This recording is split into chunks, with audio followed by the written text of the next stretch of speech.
Assalamu alaikum everyone. Welcome to Tajweed Talks. Today I will be answering the question that someone submitted, which is how can we decrease nasalization in our recitation? So firstly, what is nasalization in recitation?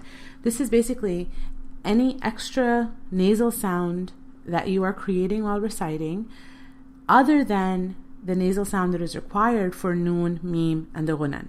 So for example, you may have heard yourself or others recite like أعوذ بالله من الشيطان الرجيم. So this is a very nasal recitation because I have this nasal sound coming from the khayshum throughout my recitation, regardless of which letter I'm saying. Okay, so why is this a problem?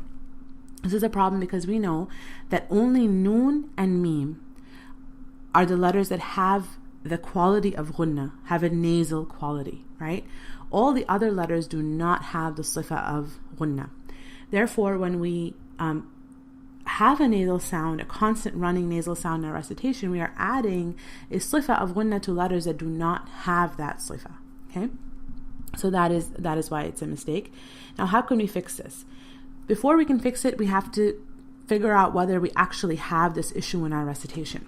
So the best way to do that is while you're reciting, take your thumb and your index finger and close your nose, okay? And I'm going to do it for you in two ways so you can hear how it would sound. So if I have a very nasal recitation, this is how it's going to sound. أعوذ بالله من الشيطان الرجيم. You constantly feel like there's this nasal sound that is trying to come out, but you're obstructing it or you're trying to hold it back with your fingers, right? But let's say I recite the isti'adha again, but this time I'm not reciting in a nasal way. أعوذ بالله من الشيطان الرجيم. Now, only when I was saying a noon or a mim did you hear this sort of nasal sound trying to come out of the khayshum. But for the rest of the letters, it just sounded perfectly normal, right?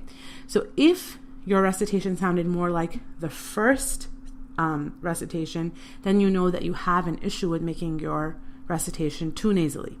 Now, how do we fix the issue? So this is an issue of being able to control when you will make the nasal sound and when you will not. A lot of us make it without realizing that we're doing that. So I would suggest that you begin with just one sound and practice making it nasal and not nasal. So for example, that's not nasal. That's nasal, right? So practice this a few times, or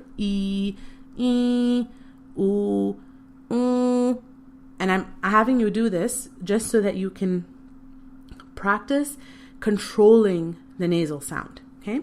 Now, once you've done this, then the next step is that when you're reciting, and this is probably when you're not reciting in front of other people, you should keep the tip of your index finger on the tip of your nose. And every time you make a nasal sound, you're going to feel this vibration, this light vibration. And at that point, you need to be aware that is there a noon, is there a mim, is there a reason for this nasalization? If there is a reason for the nasalization, great. If there isn't, then you know that you need to control that. All right.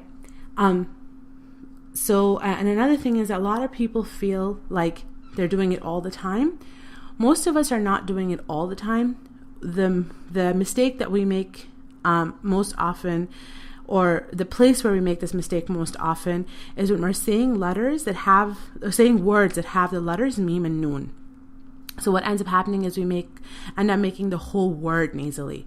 So let me give you an example of the word amanu. The word amanu has a mim and a noon. So a lot of people will say, Ya ayyuhalladhina amanu, amanu, as opposed to amanu.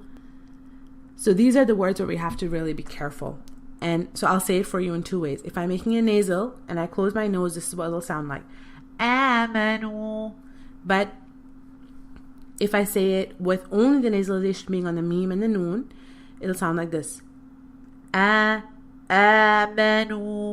amanu, amanu. Okay? So basically, the steps are, first, you have to figure out whether or not you have this issue, and you can do this by reciting and closing your nose with your thumb and your index finger. Secondly, practice with individual sounds first. Just take a sound and see if you can make it without a nasal sound and with a nasal sound. When you gain a little bit of control, start reciting with the tip of your finger on the tip of your nose. And this will alert you every time you're becoming more nasal. You'll sort of get like this vibration on your finger and you'll be like, okay, I need to work on controlling that nasal sound. So I hope this helps. And please remember that you can send me your questions via email at recitewithlove@gmail.com or through our Facebook page, which is Tajweed Recite with Love. Take care, and I hope to see you guys in the next episode. Assalamu alaikum.